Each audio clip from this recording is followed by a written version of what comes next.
Bom, então, olá a todos, meu nome é Ricardo, a gente vai continuar hoje com o nosso curso aqui de álgebra linear, e continuando a nossa parte de motivação, hoje eu vou falar inteiramente de polinômios, tá? Então, vou revisar os principais aspectos de polinômios, e a gente vai ver que esses polinômios também se encaixam no tema principal da álgebra linear em algum momento, tá? Bom, então vamos lá. O que é um polinômio com coeficientes reais? Aqui a gente vai falar de polinômios com coeficientes reais, mas poderia ser complexo também, não tem problema nenhum, tá? Mas vamos focar aqui em reais. Bom, então, o que é um polinômio de grau n maior ou igual a 1 com coeficientes reais, né? Então, lá no cálculo 1, você já deve ter, ou até mesmo no ensino médio, né? Polinômios são funções com domínio na reta inteira, né? Então, por isso que eu estou falando coeficientes reais. São funções da reta na reta que tem um certo formato, né? Então, esse aqui é o formato de um polinômio, né? Uma função que tem uma regra com esse aspecto aqui. Então, você tem a variável x, tem potências dessa variável x até uma certa potência, isso acaba em um certo momento, e tem coeficientes acompanhando cada uma dessas potências, que são esses números A0, A1, A2 até a n, são números reais, e o grau n significa que a maior potência de x que você está vendo aí é o x elevado a n. Né? Então, você pede que todos os coeficientes sejam números reais e que o coeficiente correspondente a x elevado a n não seja zero, porque senão o n não é a maior potência que aparece. Né? Tem uma definição de polinômio mais geral, que é dada em álgebra, que eu não vou dar aqui, porque tem uma noção de variável muda e tal, eu acho que é um pouco abstrato para o momento.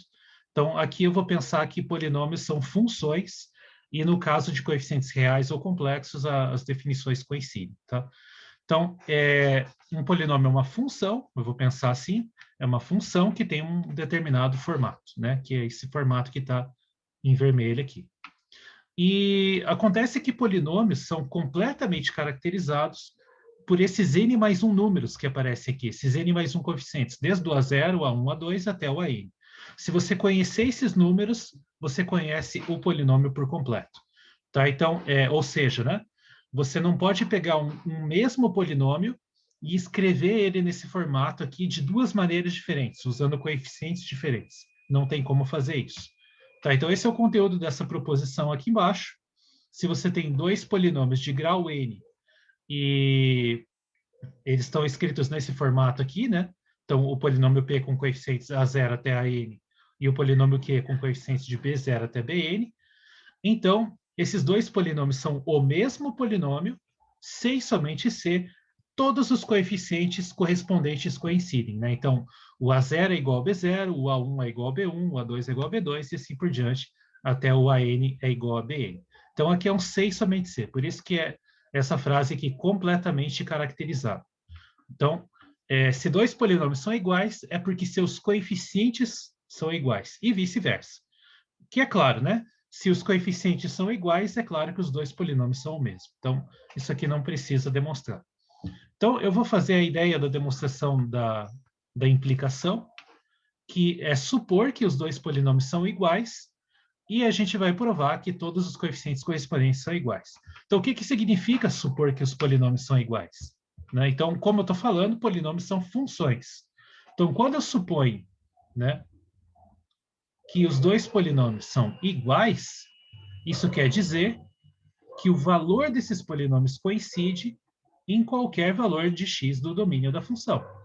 Ou seja, essas duas funções são a mesma função. Então, elas têm que ter os mesmos valores em cada valor de x possível. Mas daí você presta atenção aqui, né, no formato dessas funções. Então, uma delas é assim. Os dois são polinômios de grau n, né? Então, um com coeficientes a e a outra com coeficientes b. b0, b1x, etc. bnx elevado a n. Então, quando eu digo que p de x é igual a q de x para todo x, isso me dá uma certa liberdade que eu posso escolher certos valores de x específicos. Então, em particular, por exemplo, um valor conveniente para escrever, para escolher aqui, é x igual a zero. Se eu escolher x igual a zero, o que acontece? O p de zero, o valor da função p quando x é igual a zero, Isso anula todos os x aqui, que tem as potências de x, né? A partir do A1 em diante. Então, o que sobra é só o A0. Por outro lado, como eu estou supondo que o P de zero é igual ao Q de zero em particular, né?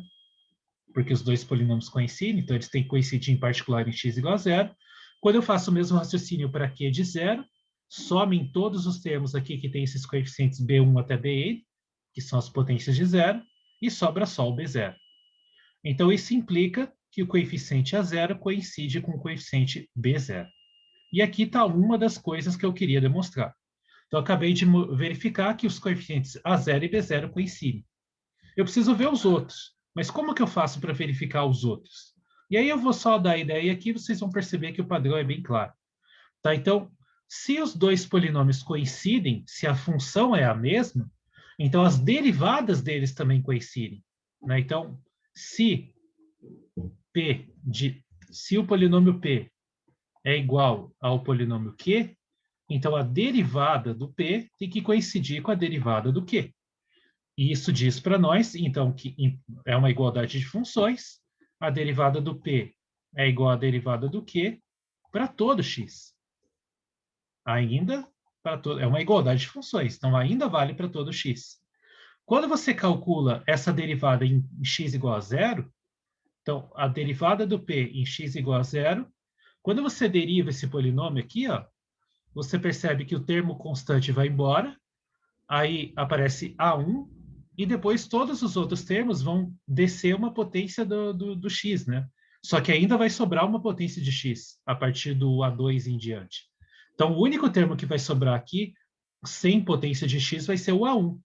Então, quando você calcular x igual a zero, todas essas potências depois do A1 vão sumir, e aí aqui vai sobrar só o A1. Análogo para o Q, o único cara que vai sobrar vai ser o B1. Então, isso diz que A1 vai ser igual a B1 também. E aí você repete esse argumento usando as derivadas de ordem mais alta. Né? Então, a derivada segunda calcula no zero, usando o polinômio P e o polinômio Q, você vai concluir que o A2 é igual a B2, e assim por diante. Tá? Então, a ideia é essa, é bem simples, e vai tomando derivadas, e são polinômios, né? Você pode tomar derivada, não tem problema nenhum. Então, é só continuar esse raciocínio que você vai concluir essa ideia. Tá? Então, o raciocínio é análogo para as outras, para os outros índices K, né? Bom, então, eu não vou fazer todos os detalhes, acho que a ideia está bem clara, né? Então, o que a gente vai fazer aqui é o seguinte, eu vou escolher um grau de um certo número n, né? E vou pegar o conjunto de todos os polinômios, não que tenha grau exatamente n, mas a gente vai pegar todos os polinômios que têm grau menor ou igual a n. Tá? Então, pega esse conjunto e denota dessa forma aqui. Ó.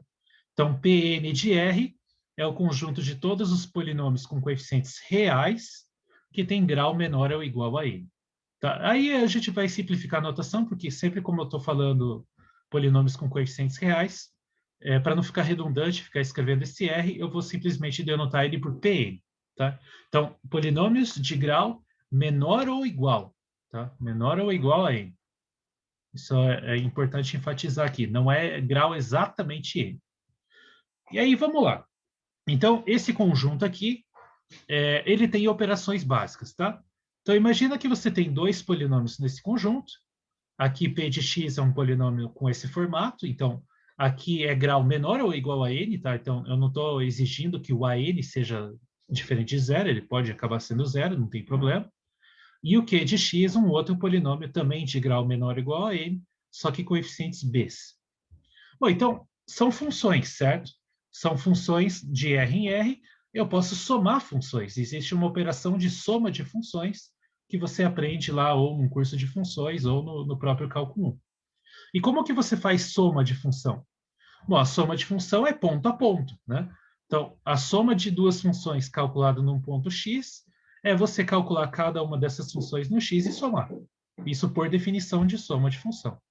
Só que no caso de polinômios, o que acontece, né? Então, o polinômio p de x é dado por essa expressão, o polinômio q de x é dado por essa expressão, e aí o que você pode fazer? Você pode simplesmente colocar em evidência essas potências de x e somar os coeficientes correspondentes, né? Então, por exemplo, o A0 e o B0 são os caras que não têm potência de x, deixei eles juntos aqui. A1 e B1 são os caras que acompanham x, coloquei x em evidência, então aparece A1 mais B1. E assim por diante até AN mais BN vezes x elevado a n. Então, isso conclui o quê, né? Que a soma de dois polinômios, ela é dada por essa expressão aqui, que também é um polinômio, continua tendo grau no máximo n, né? Porque não tem chance alguma de aumentar o grau nessa soma, não tem problema nenhum com relação a grau. E os coeficientes desse polinômio soma são dados justamente pelo quê? Pelas somas dos coeficientes correspondentes de cada uma das potências, né? Então, é bem simples. Se você mais tarde a gente vai voltar nesse aspecto, mas é bom guardar essa ideia agora, que para somar polinômios, entre aspas, basta somar os coeficientes correspondentes, tá? Como se a variável, as potências da variável não tivessem ali. Você faz a operação só nos coeficientes. Mas esse aspecto é meio técnico, a gente vai voltar nele mais tarde. Bom, então, nesse mundo de polinômios de grau menor ou igual a n, eu tenho uma operação de soma, né? Uma operação de adição. Se eu somar dois polinômios de grau menor ou igual a n, o resultado ainda é um polinômio de grau menor ou igual a n. Eu também posso fazer uma multiplicação por escalares. Tá? Então, se eu pego um polinômio de grau menor ou igual a n com essa expressão aqui, pego lambda, um escalar, lá no mundo das funções, faz sentido pegar funções e multiplicar por escalar. É uma operação, de novo, que vocês devem ter aprendido no curso de funções ou, né, no próprio cálculo 1. Como é que você multiplica uma função por um escalar e isso te dá uma nova função? Né? Como que você calcula essa função em cada valor x? Bom, você calcula a função do valor x e depois multiplica por esse escalar. Essa é a definição. Só que o p de x é dado por essa expressão, aí eu tenho lambda multiplicado por uma soma, eu posso usar distributiva, e como dá para fazer associativa também, né, de produto de números reais, eu posso colocar os parênteses no lugar que eu quiser, eu posso reescrever essa expressão desse jeito aqui, ó. Então, para enfatizar que, na prática, o que aconteceu quando eu multipliquei o polinômio por um escalar? Eu peguei cada um dos coeficientes desse polinômio e multipliquei por aquele escalar. Tá? Então, o resultado de multiplicar um polinômio por um escalar ainda dá um polinômio, ainda tem grau menor ou igual a n, e os coeficientes você obtém multiplicando os coeficientes do polinômio por esse escalar. Tá? Então, esse conjunto de polinômios de grau menor ou igual a n, ele tem duas operações básicas, uma de adição e outra de multiplicação por escalares, e para variar, essas duas operações têm uma série de propriedades que são as mesmas propriedades, ou pelo menos análogas, às propriedades que eu já tinha enunciado nos dois vídeos anteriores, tanto para o espaço Rn quanto para o espaço de matrizes. Né? Então, você tem associatividade da adição, elemento neutro da adição, elemento oposto da adição, comutatividade, e assim as outras quatro propriedades relacionadas à multiplicação por escalar. Tá? Então, elas são inteiramente análogas àquelas que eu já tinha apresentado da vez passada. Então, só para enfatizar aqui, voltando um pouquinho, nessa da adição, eu tenho uma que se chama elemento neutro, né? Que é o cara que faz o papel de zero, né? Ou seja, é um polinômio, é um elemento do conjunto, que quando eu somo qualquer outro polinômio nele, não altera nada o valor desse polinômio. Quem que é esse polinômio nesse caso, né? Nesse mundo dos polinômios? Bom, então, é um polinômio que quando eu somar, não acontece nada. Então, é claro que tem que ser o polinômio com todos os coeficientes iguais a zero. Porque na prática, para você somar polinômios, você soma os coeficientes. Então, se todos os coeficientes forem iguais a zero, você não vai alterar nada. Então, esse é o polinômio nulo, né? O polinômio onde todos os coeficientes são iguais a zero. E aí, é claro, né, o elemento oposto é você simplesmente botar um menos, né, na frente de todos os coeficientes.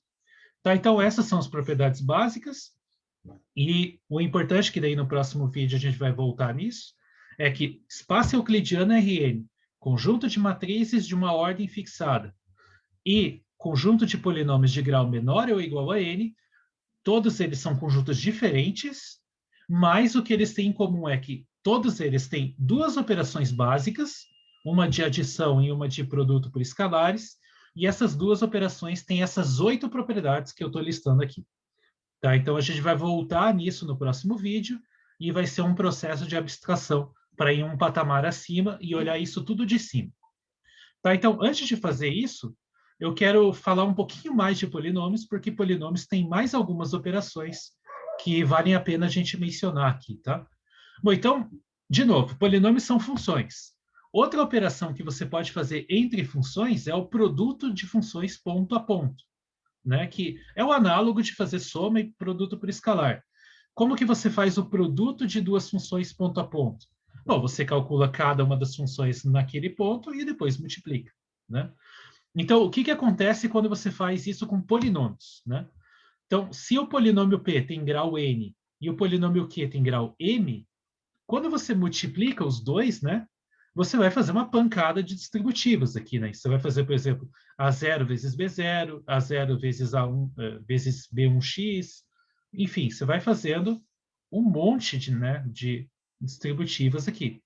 Então, se a expressão dos polinômios é genérica, é claro que isso aqui vai ser complicado de escrever em geral o que, que vai dar, né? Mas você pode fazer um raciocínio meio de combinatória aqui e ir vendo como que vão funcionando as potências, né? Então, por exemplo, qual que é o único termo desse produto que não vai ter nenhuma potência de x? Só tem um, é o A0 vezes B0. Esse é o cara que vai estar sozinho aqui.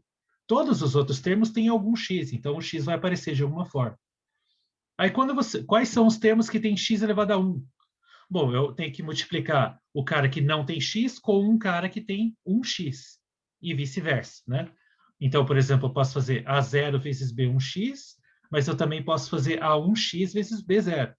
Então, eu coloco x em evidência e aparecem esses dois caras aqui. E assim por diante, tá?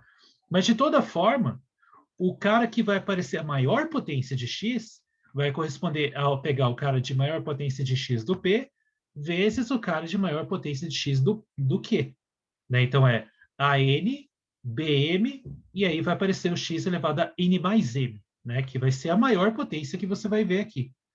Como o AN e o BM são diferentes de zero, né? Porque cada um é um polinômio de grau n e o outro é um polinômio de grau m, esse coeficiente aqui é diferente de zero, e, portanto, o polinômio produto vai ser um novo polinômio, e esse polinômio vai ter grau n mais m. Né? Então, a operação de produto de polinômios, ela não mantém o grau, né? Diferente da adição. Ela, na verdade, soma os graus.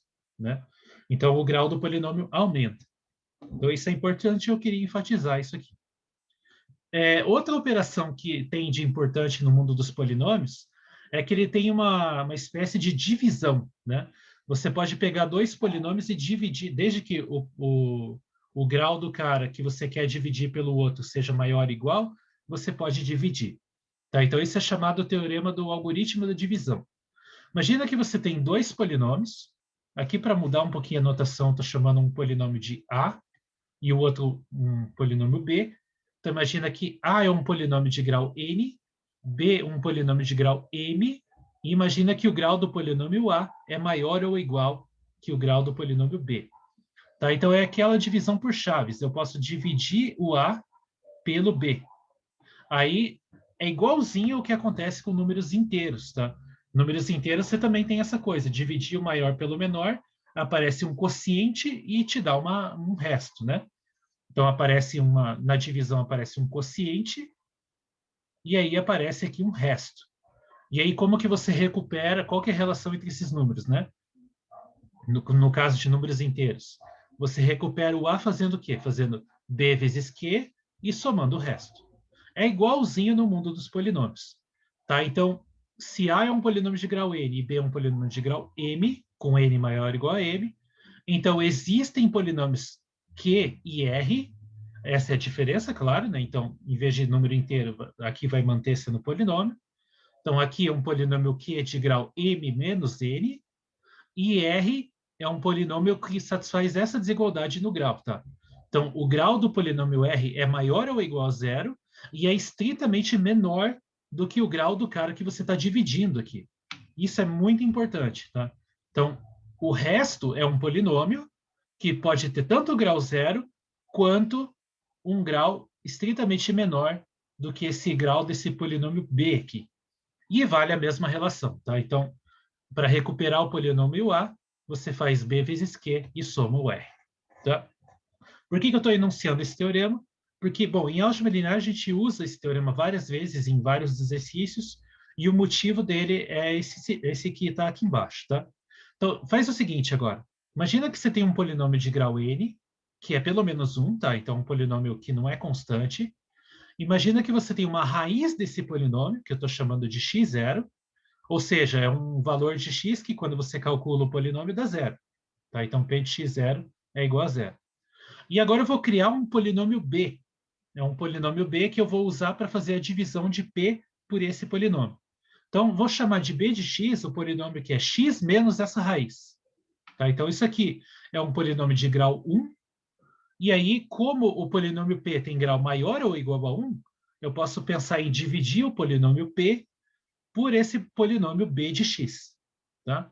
E aí, por causa do algoritmo, existe um polinômio q que tem grau com a diferença, né, que é n menos 1, e existe um polinômio r, que vai ser o resto, né? Esse polinômio tem grau maior ou igual a zero, só que tem que ter grau estritamente menor do que o m. Só que o m aqui no caso, que é o grau do polinômio b, o m aqui no caso é 1. Ora, então se o grau é menor do que 1 e tem que ser maior ou igual a zero, então o grau tem que ser exatamente zero. Mas o que são polinômios de grau zero? São justamente constantes. Tá? Então, pelo algoritmo, o p de x vai poder ser escrito como x menos x0, que é o polinômio b, né? Eu estou escrevendo aqui, b de x, vezes esse polinômio que aparece no quociente, que não importa quem seja, mais o resto, que vai ser um polinômio constante, por isso que eu estou chamando aqui simplesmente de c. Tá? Então, esse czinho ali é uma constante. E essa igualdade aqui é uma igualdade de funções, né? Esse polinômio p coincide com esse polinômio do lado direito para todo x. Então, em particular, se eu trocar aqui o x por x0, o que acontece? Do lado esquerdo, eu vou ter p de x0, só que x0, por hipótese, é uma raiz, então p de x0 é igual a zero. Por outro lado, do lado direito, quando eu coloco x igual a x0, esse termo x menos x0 se anula. 0 vezes q de x0 vai se anular também, e vai sobrar, então, só essa constante c. Só que como, por outro lado, o lado esquerdo aqui é igual a zero, então essa constante c, na verdade, é igual a zero. Ou seja, o resto da divisão do p por x menos x0 é zero. Então, vale essa relação aqui. Ó. O p de x pode ser escrito como x menos x0 vezes o polinômio q de x. Tá? Em outras palavras, a gente diz que, né, o polinômio p ele é um múltiplo do polinômio x menos x0. Então, toda vez que você tiver uma raiz, se essa raiz, você dá um nome, né, raiz x0, então o polinômio p vai ser múltiplo do x menos x0. Ou, em outras palavras, ele é divisível por x menos x0. Tá? Então, os mesmos termos que você usa lá com números inteiros, você pode usar aqui para polinômios também. Tá? Então, essa é a proposição, na verdade, isso é um C somente C. Se você tem um polinômio de grau maior ou igual a 1, grau n, né, maior ou igual a 1, então, o número x0 é a raiz desse polinômio, C e somente C, ele é divisível por x menos x0. C e somente C é uma equivalência, né? O que eu acabei de mostrar para vocês é que vale a implicação, né? Se x0 é raiz, então ele é divisível por x menos x0. A recíproca é muito fácil, né? Porque se o P é divisível por x menos x0, então é exatamente o que significa, né? P de x. Então, se P é divisível, então só para fazer aqui bem rapidinho, é divisível por x menos x0, o que significa essa frase? Significa que o P é múltiplo do polinômio x menos x0. Então, quer dizer, existe, né, um polinômio Q, então aqui existe um polinômio Q, tal que isso acontece. P de x é um múltiplo de x menos x0. E aí, bom, quando você calcula, então, o P no x0, você vai obter Q de x0, que não importa o que é, x0 menos x0, esse cara aqui é igual a zero, então essa coisa inteira é igual a zero. E, portanto, o P de x0 é zero, que é o que significa o x0 ser uma raiz. Bom, então é isso. Essa proposição a gente vai usar em vários exercícios de álgebra linear mais tarde, então é importante lembrar ela. Bom, então era isso que eu queria falar de polinômios. Na próxima a gente vai começar com o primeiro assunto principal do curso, que é espaços vetoriais. Então espero que vocês tenham gostado desse vídeo. A gente se vê na próxima e até mais.